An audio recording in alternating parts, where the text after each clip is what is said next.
मैं थोड़ा broad brief मैं करना चाहूँगा जिन आंकड़ों पर मंत्रिमंडल ने आज निर्णय लिया है। राज्य सरकार ने कुछ योजनाओं में 50 साल का loan, interest free loan Bharat सरकार से लिया था। उस स्कीम का नाम था scheme for special assistance to capital state for capital investment 2022 and 23। आपको याद होगा कि माननीय वित्त मंत्री भारत सरकार ने अपने बजट भाषण में सभी राज्यों को 1 करोड़ कैपिटल असिस्टेंस के रूप में ऋण देने की घोषणा की थी, और उसी के आलोक में बिहार को 8,046 करोड़ का अलोकेशन या क्रमांकन हुआ था। 8,046 करोड़ का। उस मद में अभी तक हम लोग को पहली किस्त के रूप में 4,029 करोड़ विमुक्त हुआ है। इसमें मुख्य रूप से जो योजनाएं स्वीकृत हैं और जो रिलीजेस हुए हैं, मैं विभागवार पढ़ देता हूं। एनर्जी ऊर्जा विभाग, जो वर्तमान में जो संचालित योजनाएं हैं,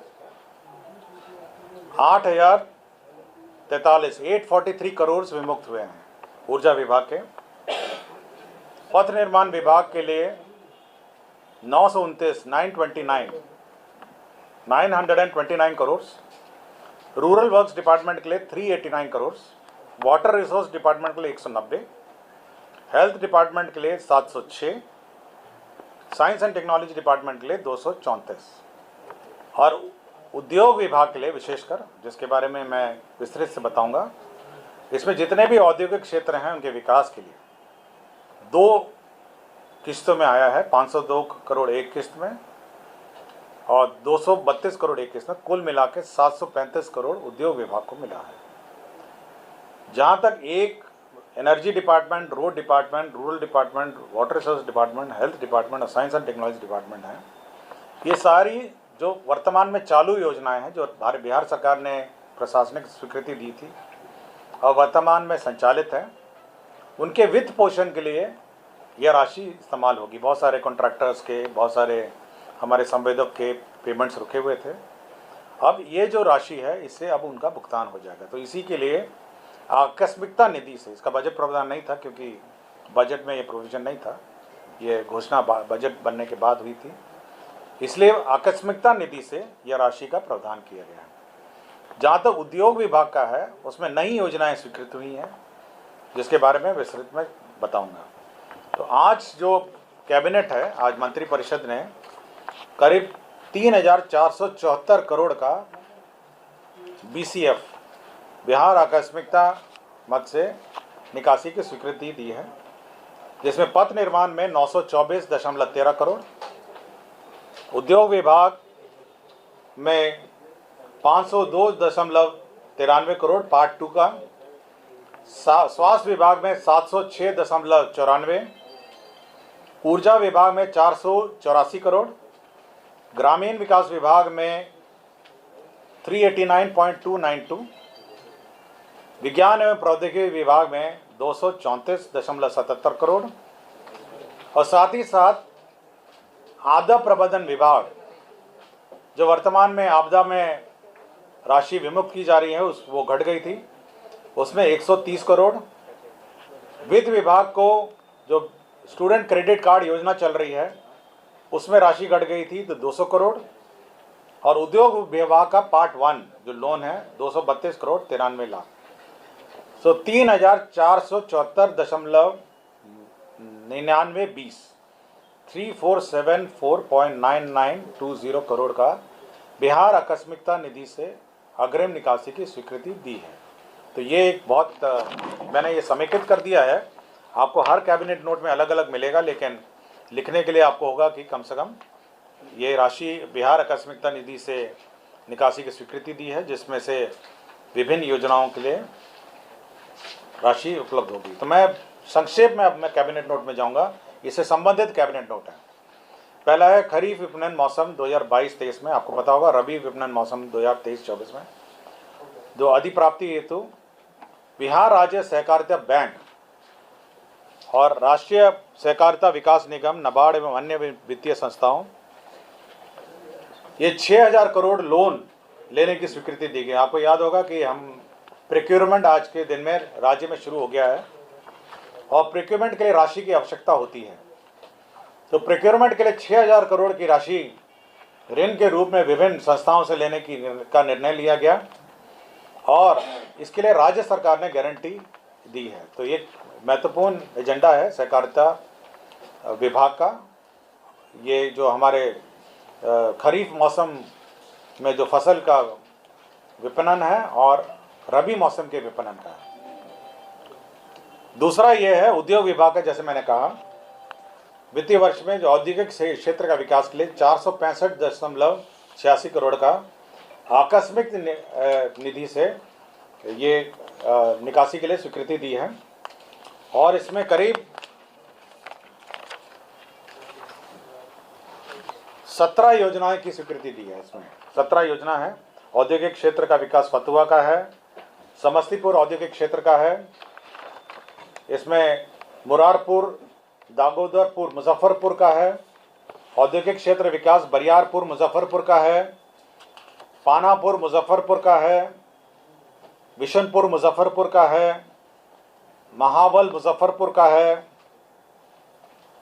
export promotion industrial park Hajipur Vaishali industrial area का है, औद्योगिक विकास केंद्र मरंगा का है, औद्योगिक क्षेत्र का विकास गुरारू का है, औद्योगिक क्षेत्र का विकास गया का है, औद्योगिक क्षेत्र विकास दोनार है दरभंगा में उसका है, नवानगर बक्सर का है और आईटी इंक्यूबेशन सेंटर पटना का है पाटलिपुत्र औद्योगिक क्षेत्र में। और बीएसएफसी भवन बीएसएफसी का जो पटना में भवन है उसमें स्टार्टअप हब बन रहा है, स्टार्टअप व्यापार केंद्र स्टार्टअप हब बन रहा है और बड़ी राशि है उसमें 29 करोड़ 38 लाख की राशि है। बहुत बड़ा मेजर स्टार्टअप हब बन रहा है। इन्वेस्टमेंट प्रमोशन कॉम्प्लेक्स पटना में 5 करोड़ 47 का है और पूर्णिया और मुजफ्फरपुर में खादी मॉल है। तो ये बहुत महत्वपूर्ण निर्णय है जो हमारे राज्य में औद्योगिक विकास के लिए 465.86 करोड़ है। आकस्मिकता निधि से इसको राशि मिली है। औद्योगिक क्षेत्रों का फिर पुनः विकास 502.93 करोड़ का, ये फिर से इसी 50 साल वाले लोन कंपोनेंट में है और इसमें विभिन्न औद्योगिक क्षेत्र के विकास का है। पाटलिपुत्र औद्योगिक क्षेत्र पटना का है विकास, सिकंदरपुर औद्योगिक क्षेत्र पटना का विकास है, इसमें भागलपुर बरारी भागलपुर का विकास है, हाजीपुर वैशाली औद्योगिक क्षेत्र इसका विकास है, कुमारबाग पश्चिम चंपारण औद्योगिक क्षेत्र का विकास है, बीटा फेज 2 औद्योगिक क्षेत्र का विकास है, मुजफ्फरपुर औद्योगिक क्षेत्र का विकास है।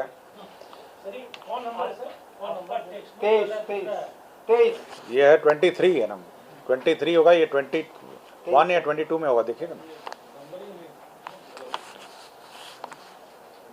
आप इधर सुनिए, आप मतलब आप इधर ध्यान दीजिए क्योंकि मैं समेकित रूप से समेकित कर दिया। मैं सक्रिय में है, ये डिटेल उसमें नहीं है, आप उसको डिटेल नहीं, मैं डिटेल पढ़ रहा हूँ।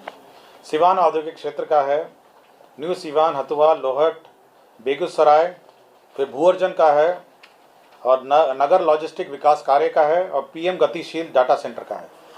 तो ये औद्योगिक क्षेत्र के विकास का है जिसमें उसके बाउंड्री हैं, उसके रोड हैं, उसके नाले हैं, जो विभिन्न औद्योगिक क्षेत्र के विकास के लिए ये राशि आवंटित की गई है। ग्रामीण कार्य विभाग में जो ऑनगोइंग स्कीम है, जो वर्तमान में कार्य चल रहे हैं, उसके लिए 389.292 करोड़ का ये बीसीएफ से निकासी हुई है का स्वीकृति दिया है, जिसके बारे में मैंने कहा। जल संसाधन विभाग, विज्ञान एवं प्रौद्योगिकी विभाग को जो स्कीम है उसके अंतर्गत 234.77 करोड़ बिहार आकस्मिकता निधि से निकासी की स्वीकृति दी है, जिसके बारे में मैंने कहा। ऊर्जा विभाग को 484 करोड़ की अग्रिम निकासी की स्वीकृति दी है बीसीएफ में, जिसके बारे में मैंने कहा। स्वास्थ्य विभाग को 706 करोड़ 94 लाख ये अग्रिम निकासी की स्वीकृति दी है, यह भी उसी का पार्ट है। पथ निर्माण विभाग को 9 अरब 24 करोड़ 13 लाख रुपए 924 करोड़ 13 लाख रुपए अग्रिम निकासी की स्वीकृति दी है। तो ये आपदा प्रबंधन विभाग को 130 करोड़ जो अनियमित अल्प वर्षापात के कारण उत्पन्न सुखाड़ के परिप्रेक्ष्य में जो विशेष सहायता दी जा रही है उसके अंतर्गत 130 करोड़ अग्रिम निकासी की स्वीकृति दी गई है। और वित्त विभाग को राज्य शिक्षा वित्त निगम जो स्टूडेंट क्रेडिट कार्ड चलाता है उसको 200 करोड़ के अग्रिम निकासी की स्वीकृति दी है। तो ये हैं थे आपके जो BCF जो बिहार कंटीजेंसी फंड से निकासी है और जिसकी कुल राशि 3,474 करोड़ 99,20,000 रुपये है। इसका मैंने ब्रेकअप दिया है। मेरे ख्याल से सबको ये डिटेल बहुत स्पष्ट होगा। जल संसाधन विभाग एक DPR निर्माण के लिए स्वीकृति दी है 6,19,50,000 का। बागमती बाढ़ प्रबंधन योजना सिरनिया फुइया बागमती बाएं तटबंध के अंतिम छोर पर नए तटबंध निर्माण के लिए गणितीय मॉडल अध्ययन आयोजन निमित्त परामर्शित। तो ये मॉडलिंग के लिए 6,19,50,000 प्रशासनिक स्वीकृति दी गई है।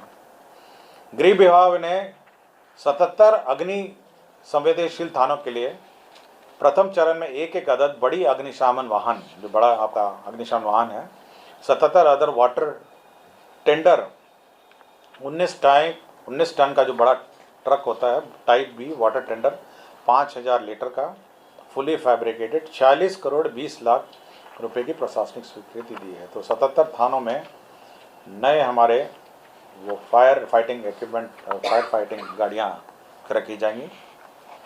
पथ निर्माण विभाग ने 3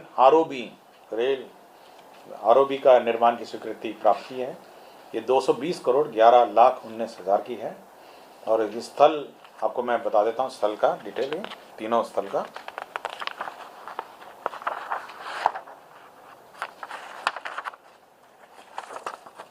पहला है पूर्वी चंपारण में है, ये जीवधारा और बापू धाम मोतिहारी रेलवे स्टेशनों के बीच का है। दूसरा है सारण में है, ये खैरा पटेड़ी रेलवे स्टेशन के बीच स्थित है। दरभंगा है, लहरिया सराय दरभंगा रेलवे स्टेशनों के बीच है। तो 3 ROB हैं जो स्वीकृति दिए गए हैं। श्रम संसाधन विभाग को ये जो बॉयलर आपको याद होगा जो बॉयलर का लाइसेंस निर्गत होता था तो बॉयलर इंस्पेक्शन होता था, बॉयलर का इंस्पेक्शन के में विलम्ब होता था और बॉयलर इंस्पेक्टर जाते थे बॉयलर का इंस्पेक्शन करते थे। अब ये जो नियम है बॉयलर अधिनियम 1923 में अब इस इंस्पेक्शन को हटा के सेल्फ सर्टिफिकेशन का प्रावधान किया गया है। मतलब स्वतः सर्टिफिकेशन करने का है कि आप स्वतः सर्टिफाई करिए कि बॉयलर ठीक है और मापदंड के अनुरूप होगा। तो ये एक महत्वपूर्ण औद्योगिक क्षेत्र के लिए है कि अब बॉयलर का इंस्पेक्शन की जो प्रक्रिया है उसका संशोधन करते हुए सेल्फ सर्टिफिकेशन की प्रक्रिया की स्वीकृति दी है। नगर विकास विभाग को स्मार्ट सिटी जो बिहार शरीफ है उसका एस्टिमेट 1,517 करोड़ से रिवाइज करके 978 करोड़ 50 लाख कर दिया गया है। ये रिवाइज्ड एस्टिमेट है और ये कारण है कि क्योंकि जो कंपोनेंट्स में PPP मॉडल थे और अन्य पब्लिक कंट्रीब्यूशन था उसको हटा के जो बाकी राशि है वो 978 करोड़ 50 लाख है। तो इसकी स्वीकृति दी है। इसी तरह मुजफ्फरपुर में भी 1 करोड़ मुजफ्फरपुर स्मार्ट सिटी में भी 1,580 करोड़ 1580 करोड़ को घटा के 982 करोड़ 50 लाख का एस्टिमेट कर दिया गया है। इसी प्रकार 2 ethanol unit grain based ethanol unit की स्वीकृति मंत्रिपरिषद ने दी है। पहला है मोतीपुर में Messrs Muzaffarpur biofuels private limited. ये मोतीपुर जो शुगर मिल की ज़मीन थी उस पर ये 100 किलो लीटर प्रतिदिन की कैपेसिटी है और 141 करोड़ 31 लाख 30,000 इसमें निवेश होगा। तो एक पहला वाला ये एथनॉल बेस्ड यूनिट है। और दूसरा जो है ये है वो है वेस्टवेल बायो रिफाइनरीज प्राइवेट लिमिटेड। ये स्वीकृति दी है वेस्टवेल बायो रिफाइनरीज प्राइवेट लिमिटेड। ये भी ग्रेन बेस्ड एथनॉल है। ये क्षमता विस्तार है। ये सोना सती पूर्व में था इसका नाम जो यूनिट है और इसका क्षमता विस्तार हुआ है और 30 करोड़ 30.27 करोड़ का इसमें ग्रेन बेस्ड एथनॉल डिस्टिलरी का सैंक्शन हुआ है।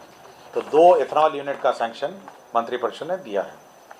इसके अतिरिक्त जो खाद्य एवं उपभोक्ता विभाग ने, आपको याद होगा सभी जो पीडीएस दुकानें में हैं आजकल point of sale POS terminal लगे हुए हैं, जिसमें कितना गेहूँ सेल किया जाता है उसका रिकॉर्ड रखा जाता है। लेकिन उसमें तोल की जो समस्याएं हैं, मतलब कि कम तोला जाए, मतलब अगर कम घट तोल जो है, जो कम तोलने वाली स्थिति है, उसको नियंत्रण या उसकी जांच और उस पर निगरानी रखने के लिए अब ऑनलाइन इलेक्ट्रॉनिक वेइंग स्केल हो गया है। मतलब कि ऑनलाइन हो गया है, जो तोल की मशीन है वो ऑनलाइन होगी। तो जो पीडीएस दुकानदार है वो कम तोल ही नहीं सकता है, अगर कम तोलने की कोशिश करेगा तो ऑनलाइन वो माप जो तोल है, तोल का डेटा आएगा। तो ऑनलाइन व्यवस्था है और इसका अधिष्ठापन है इलेक्ट्रॉनिक पॉइंट ऑफ सेल। इन दोनों का एकीकरण कोऑर्डिनेशन होगा और इस पर 110 करोड़ 54,20,000 रुपये इसमें व्यय होंगे। तो ये एक महत्वपूर्ण परिवर्तन है प्रक्रिया में, पीडीएस में। जो पॉइंट ऑफ स्केल और जो मशीन है जो तोलती है, दोनों का एकीकरण कर दिया जाएगा और ऑनलाइन इसमें जानकारी प्राप्त होगी कहीं कम तोला जाता है नहीं। जो खेल विश्वविद्यालय है राजगीर में, आपको जानकारी होगी कि राजगीर में खेल विश्वविद्यालय का स्थापना किया जा रहा है। इसमें 31 पदों का सृजन किया गया। अब मैं पद सृजन के क्रम में आऊँगा। पद सृजन, तो 31 पदों का सृजन हुआ है। पशु एवं मत्स्य संसाधन विभाग अंतर्गत अभियंत्रण संवर्ग में 4 नए पदों का सृजन हुआ है। तो ये 4 नए पद अभियंत्रण जो कनीय अभियंताओं का है, ये मत्स्य एवं पशु एवं मत्स्य संसाधन विभाग में स्वीकृत हुआ है। बिहार खनन एवं भूतत्व सेवा नियमावली 2008 में संशोधन किया गया है। इसके अंतर्गत जो खाली पद हैं, जो हमारे सहायक निदेशक हैं, उप निदेशक है, अपर निदेशक हैं, इनके खाली पद हैं और प्रोन्नति से इसको भरे नहीं जा सकते हैं। तो एक संशोधन एक वक्त का किया है, वन टाइम एक्सम्पशन किया है कि इसकी सीधी नियुक्ति बिहार लोक सेवा आयोग के माध्यम से सीधी नियुक्ति होगी। तो ये पदों को भरने के लिए ये वन टाइम एग्जम्पशन किया गया है बिहार खनन एवं भूतत्व सेवा नियमावली 2008 में। विज्ञान एवं प्रौद्योगिकी विभाग के अंतर्गत राष्ट्रीय कवि रामधारी सिंह दिनकर अभियंत्रण महाविद्यालय बेगूसराय में केमिकल इंजीनियरिंग, नालंदा अभियंत्रण महाविद्यालय चंडी में एरोनॉटिकल इंजीनियरिंग और शेषशाह अभियंत्रण महाविद्यालय सासाराम में माइनिंग इंजीनियरिंग, इसके पाठ्यक्रम चालू होंगे और इसमें 12 अतिरिक्त शैक्षणिक पदों का स्वीकृति दी है। तो ये 3 कोर्स हैं। राष्ट्रीय कवि रामधारी सिंह दिनकर अभियंत्रण महाविद्यालय बेगूसराय, जहाँ पे केमिकल इंजीनियरिंग शुरू होगा, नालंदा अभियंत्रण महाविद्यालय चंडी में एरोनॉटिकल और शेषशाह अभियंत्रण महाविद्यालय सासाराम में माइनिंग इंजीनियरिंग। तो 3 12 36 शैक्षणिक पद हैं और उसके कुल 36 शैक्षणिक पदों के सृजन की स्वीकृति है। हाँ 12 है, 12 इंटू 3 मतलब 3 जगह है, तो प्रत्येक में 12 होंगे, जिसमें प्राध्यापक 1 है, सह प्राध्यापक 3 है और सहायक प्राध्यापक 8 है।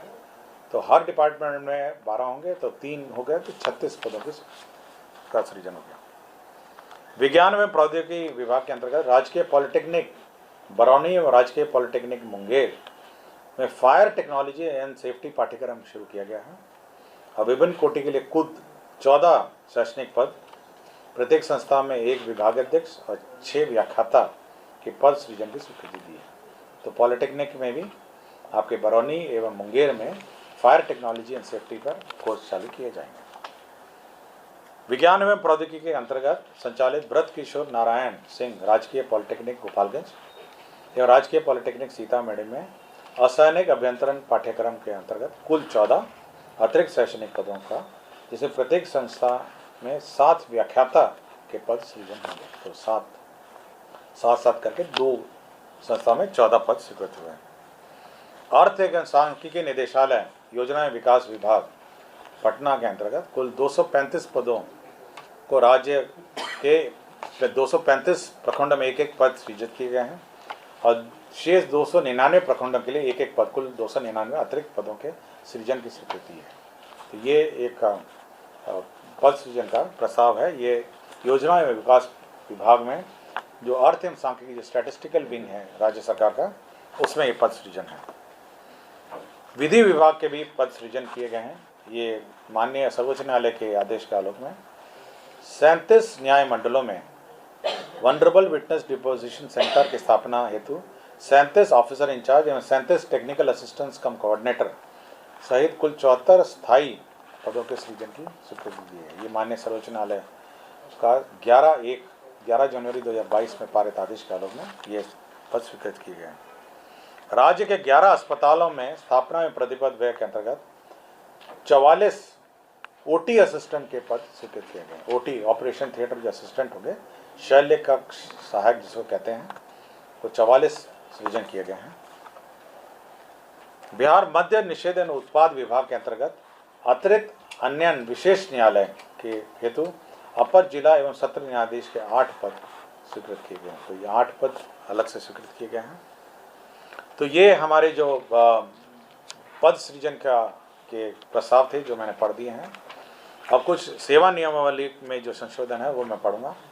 बिहार अभियंत्रण सेवा संवर्ग नियमावली भर्ती 2019, इसमें जो इंजीनियरिंग की जो भर्ती होती थी, आपको याद होगा, इसमें अधिमान्यता हम लोग संविदा में जो कार्यरत इंजीनियर्स हैं उसको देते हैं। तो ये बिहार अभियंत्रण सेवा वर्ग 2 के भर्ती नियमावली 2019 में संशोधन किया गया है। इसमें संविदा जो कार्यरत होंगे उनको प्रत्येक वर्ष का जो कार्य का अनुभव है, समकक्ष पद, जैसा अगर जेई का एई के पद पर नियुक्ति होगी तो अगर एई के पद पे वो कार्य कर रहे हैं, इलेक्ट्रिक में तो इलेक्ट्रिक में, सिविल में तो सिविल में, और मैकेनिकल है तो मैकेनिकल में, तो प्रत्येक वर्ष के एक्सपीरियंस का 5 अंक और अधिकतम 25 अंक दिए जाएंगे। मतलब हर ईयर ऑफ एक्सपीरियंस में 5 अंक दिए जाएंगे। अगर 5 साल वो काम किया है तो 25 अंक उसको दिए जाएंगे, और 75 अंक जो है आयोग द्वारा आयोजित लिखित परीक्षा में प्राप्त अंक होंगे। तो कुल 100 अंक जो परीक्षा में होंगे, जिसमें 75 परीक्षा के माध्यम से होंगे और 25 अंक है जो एक्सपीरियंस के आधार पे जो संविदा पे जो कार्यरत है उनके लिए होगा। ये एक निर्णय सेवा नियम में संशोधन है। बिहार फाइलेरिया निरीक्षक संवर्ग संशोधन नियमावली 2022, इसमें जो न्यूनतम आयु सीमा है उसको 21 से घटाकर 18 किया गया है, क्योंकि इसका जो अर्हता है, जो शैक्षणिक योग्यता है वो इंटरमीडिएट है, इसलिए मिनिमम एज को घटा के 18 कर दिया गया है। बिहार फाइलेरिया निरीक्षक संवर्ग संशोधन नियमावली 2022।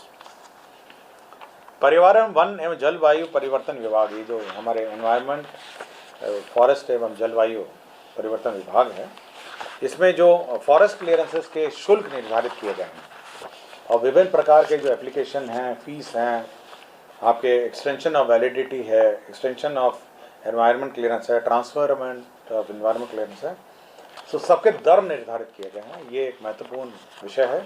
ये सभी उद्योग और जो बिल्डिंग और अन्य एनवायरनमेंट क्लियरेंस लेते हैं उनके लिए महत्वपूर्ण है।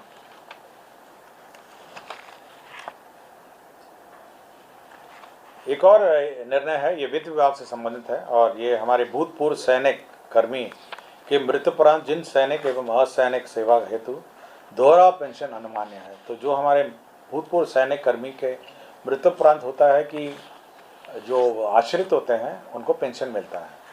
तो जब पेंशन मिलता है तो सरकारी नौकरी में भी आते हैं तो उनको दोहरा पेंशन मिलता है। तो जो फौज में के मतलब आर्मी और डिफेंस फोर्सेस के माध्यम से जो पेंशन मिलता है और सरकार का राज्य सरकार का पेंशन मिलता है, 2 पेंशन उनको मिलते हैं। तो एक अधिसूचना निर्गत की गई थी कि 2 पेंशन लागू किया जाए और दोनों पेंशन मिलेगा हमसे। लेकिन एक उसमें एक कंडिका छूट गई थी कि उस आदेश के पहले वाले केस में भी भारत सरकार ने लागू किया है, तो वो जोड़ा गया है कि तो उस आदेश, ये आदेश था 2/11/16 का आदेश था, तो उससे पहले वाले भी 3/11/16 का था, तो उससे पहले वाले जो लोग भी हैं जो हमारे भूतपूर्व सैनिक के आश्रित हैं उनको भी यह सुविधा दी जाएगी। तो ये एक संशोधन नियमावली में किया गया था। पहले तो ये नियम था ही कि दोनों पेंशन मिलेगा, लेकिन उस आदेश की तिथि के बाद केवल इतना ही संशोधन किया गया है कि उस आदेश की तिथि के पूर्व के भी मामलों में यह सुविधा दी जाएगी। बिहार विधान मंडल के सदस्यों के वेतन भत्ता और पेंशन यह संशोधित कर दिया गया है और विभिन्न सुविधाओं में यह तो वेतन है, क्षेत्रीय भत्ता है, मोटर गाड़ी क्रय, ऋण हेतु सुविधा है, स्टेशनरी है, निजी सहायक हेतु भत्ता है, यात्रा भत्ता है, दैनिक भत्ता है, रेल विमान यात्रा, तो सभी भत्ते इनके, आवास भत्ता है, पेंशन है और पूर्व सदस्य को कूपन है, सारे भत्ते इनके परिवर्तित कर दिए गए हैं। तो ये एक महत्वपूर्ण सूचना है हमारे विधानमंडल के सदस्य और भूतपूर्व विधानमंडल के सदस्यों के लिए। ये आपको विभाग से मिलेगा। ये ना मैं पीआरटी को दे दूँगा। और हमारे जो सचिवालय में जो हमारे कैटेगरी 4 के 14 लेवल पेस बैंड के उनको घरेलू सहायता भत्ता मिलता था, उसको भी संशोधित करके 3,000 रुपये को बढ़ा के जो न्यूनतम मजदूरी का जो दर है 11,190 वह परिवर्तित कर गया है। तो ये एक सरकारी जो ऑफिसर्स हैं, सचिव और सचिव से ऊपर वाले स्तर का, उनके लिए हैं। उनको एक घरेलू असिस्टेंस मिलता था, पहले 3,000 रुपये था 2008 में, उसको बढ़ा के अब न्यूनतम मजदूरी पर उसको फिक्स कर दिया है। जो सहायक मंत्रिमंडल सचिवालय विभाग में यह सिविल विमानन निदेशालय है। ये हमारे जो सिविल एयरक्राफ्ट जहाँ पे हमारे हेलीकॉप्टर और हवाई जहाज राज्य सरकार के संचालित होते हैं, वहाँ पर हम लोगों ने एक पद से ये कॉन्ट्रैक्ट पे बहाली का निर्णय लिया है। ये निदेशक संचालन से मुख्य विमान चालक, जो चीफ पायलट और निदेशक संचालन है, और इनकी न्यूनतम जो प्रारंभिक न्यूनतम जो अलाउंसेस हैं वो 5,50,000 है। जो इसलिए जो पायलट्स हैं, हम लोग पायलट बहाल करेंगे कॉन्ट्रैक्ट पे, एक ही पद है अभी, चीफ पायलट और मुख्य निदेशक संचालन है। इनको 2.5 लाख रुपए है इनका प्रतिमाह वेतन है, 2,75,000 रुपये 2.5 लाख वेतन है, 2,75,000 विशेष भत्ता है और 2,500 प्रति घंटा इनका विशेष उड़ान भत्ता है। तो 5,50,000 प्रति माह इनका टोटल एमोलमेंट्स है। और पूरे देश में है, ऐसा नहीं है कि ये पूरे देश में जितने जो दर है पायलट, वर्किंग पायलट है, ये कोई रिटायर्ड पायलट नहीं होंगे, ये कार्यरत पायलट होंगे जो हमारे सरकारी विमान का संचालन करेंगे। और डॉक्टर्स का सस्पेंशन है, डिसमिसल है, तो मैं सब एक साथ पढ़ देता हूँ। डॉक्टर कामोद झा, चिकित्सा पदाधिकारी सदर अस्पताल गोपालगंज। डॉक्टर लक्ष्मी प्रसाद यादव, चिकित्सा पदाधिकारी सिमरी बख्तियारपुर। डॉक्टर गौतम शरीम प्रसाद, चिकित्सा पदाधिकारी सदर अस्पताल अररिया। डॉक्टर निर्मल कुमार, चिकित्सा पदाधिकारी प्राथमिक स्वास्थ्य केंद्र ठाकुरगंज। तो 4 डॉक्टर को डिसमिस किया गया है जो कार्य में अनुपस्थित थे। तो आज के यही एजेंडा है। यदि किसी को कुछ पूछना हो तो पूछ सकते हैं। धन्यवाद।